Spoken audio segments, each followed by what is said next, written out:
nation! No donation, no salvation! And remember, respect is everything. And we're back. And today we're doing another toy haul, as well as an update on some new hobbies and stuff that I've kind of gotten into. Or, well, not really new, but just some other stuff that I picked up in addition to some Hot Wheels and some Transformers that I got as well.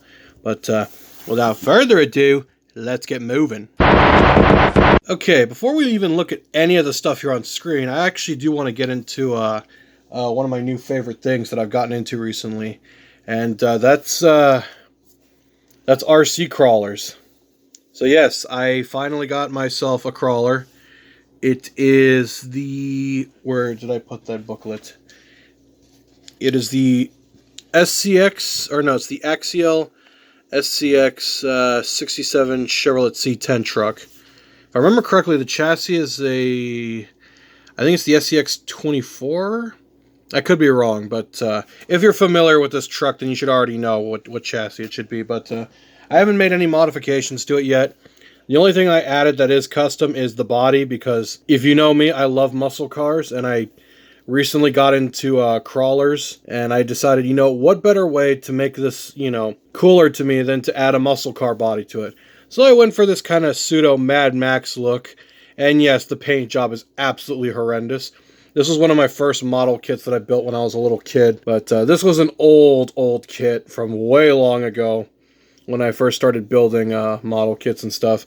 But considering how awful it looks, it actually fits the theme of what I'm trying to do. The only modifications I've done to the chassis is I relocated the rear mounts, or the front mounts, to the back, since, as you can see, the hood has been turned into a cheese grater. That's actually, funny enough, this hood is actually the back of an old computer case. I just cut out the vents because I had to modify that case anyway for fitting a graphics card. It's a long story. It's best not to get into it. I also relocated the LEDs into the front bumper where the fog lights, or not the fog lights, but where the bumper mounts would be on a Hemi Cuda, because this is a Plymouth Barracuda, but I decided to drill them out to make them look like fog lights since I had to add this kind of custom looking grill here. And I'm not gonna lie, this thing was a lot of fun. I didn't realize how much fun a mini crawler would be until I spent about an actual hour just looking for things to climb over and see how much better I could, you know, get at it. So there is a little bit of skill to this kind of thing. You know, obviously, you know, you want to, you know, approach how you climb things and stuff like that. I'm sure there's probably better videos covering this kind of thing, but I just wanted to show off this ridiculous custom RC body I built. It did have an interior at one point, but I had to rip it out because I needed to fit the electronics, like the battery and stuff. This is just kind of more of a rainy day sort of fun alternative to when I can't use my big boy RC cars, or, you know, preferably, you know, the actual Matador. But anyway, I've rambled on and on about this thing already, so let's get to the actual diecast haul, since that's what a lot of you are here for anyway. But let's get looking at some of these cars, because I did pick up some nice cars recently. Alright, first vehicle is the 1980 El Camino by Chevrolet. I don't know if I have this one already, but I do love the color scheme. But again, I don't think I have this one. I'd have to double check, but if I do, hey, I don't mind having duplicates, because then I can put them on track sets and crash them into stuff, which that will become relevant later when you see one of the cars I picked up as well. But yeah, it's a nice one. I really like the paint job on this one. Very retro. Very 80s theme, ironically, since this is an early 80s car, or truck muscle thing. I know, classic game room moment. Alright, the next vehicle is the Chevy Supervolt. So I guess it's an electric car on steroids? I don't know what the deal with this thing is, but it looked goofy, it's kind of cool.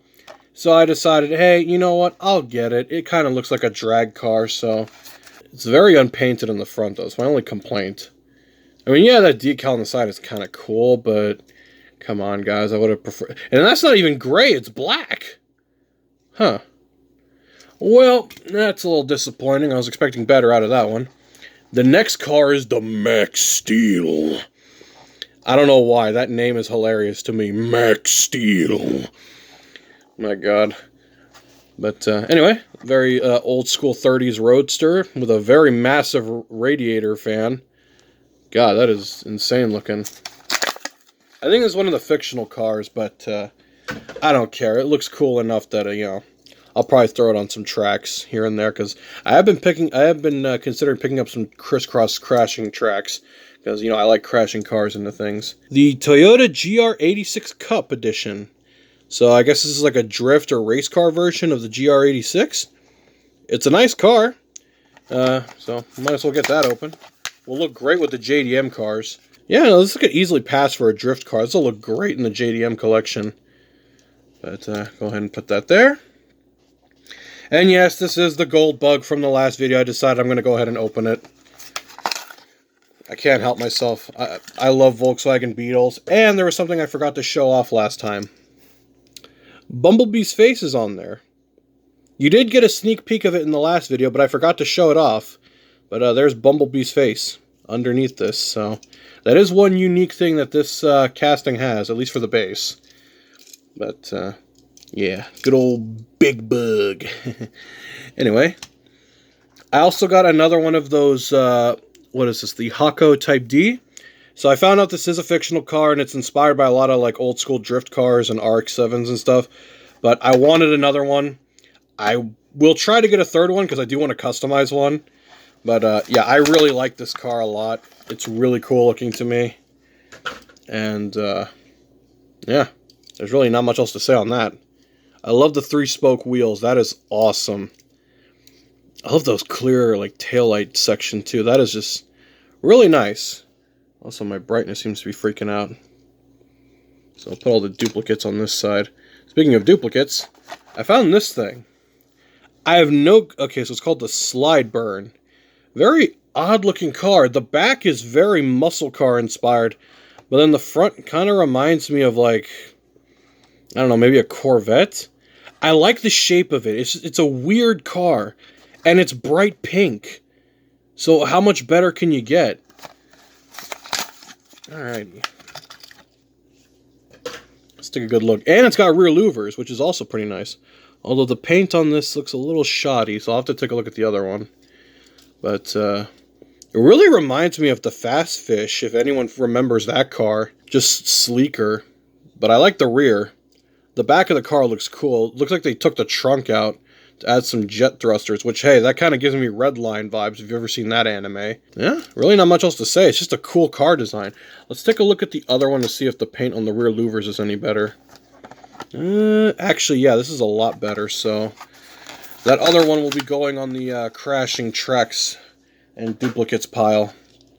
Yeah, that's much better. In fact, we're going to swap those out because... yeah, this is definitely going to go in the duplicates pile. I'm going to be crashing this thing in some track sets whenever I get a hold of some. The last car, and probably the most special car, because I have a lot planned for this, I actually went on eBay to find this. The Zoom In, which is a GoPro car. It says here fits the Hero 5, but I do have a Hero 4, which I also picked up recently, and hopefully it should fit. They're more or less the same camera, so let's go ahead and take a look at this. But yeah, I have some fun things planned for this camera, because yes, I did buy a GoPro just so I could get this car. Let's see here. Will it fit? That is the question. Oh boy. How do you, ooh, this is going to be a rough fit. I hope it fits. Alright, I guess I'll just plop it in like that. Yeah, no, fits just fine. Yeah, no, that works. So yeah, I do have some fun things planned for this as well. Because I did buy this GoPro recently. I got it used, and I got a good deal on it. And thankfully, the app still supports this particular model, which is the Hero 4. Which I know the packaging said Hero 5, but I mean, the Hero 4 and Hero 5 are, at least, you know, design-wise are not much different. But, yeah. I will be doing some fun stuff with this, so hopefully I'll have some footage of that as well. Alright, the last item we have to look at is Slingshot from Age of the Primes. So, seems they're coming back to the sort of Combiner Wars setup, so we're getting new combiners apparently. So, I found him. I saw a few other figures as well, but I only really care for the G1 stuff, to be perfectly honest. So, I only got Slingshot that day, but let's go ahead and get them open, so at least this way I can, play with them and transform them so that when I do the actual review, I won't botch it like I did a bunch of other videos. Yeah, no, he seems solid. He's fine. I'll definitely mess around with him before I do the review. But anyway, I hope you all enjoyed. Sorry this video was a little longer than usual, but I just had a lot to talk about. But until next time, you all have a good one. Hallelujah! Another soul saved!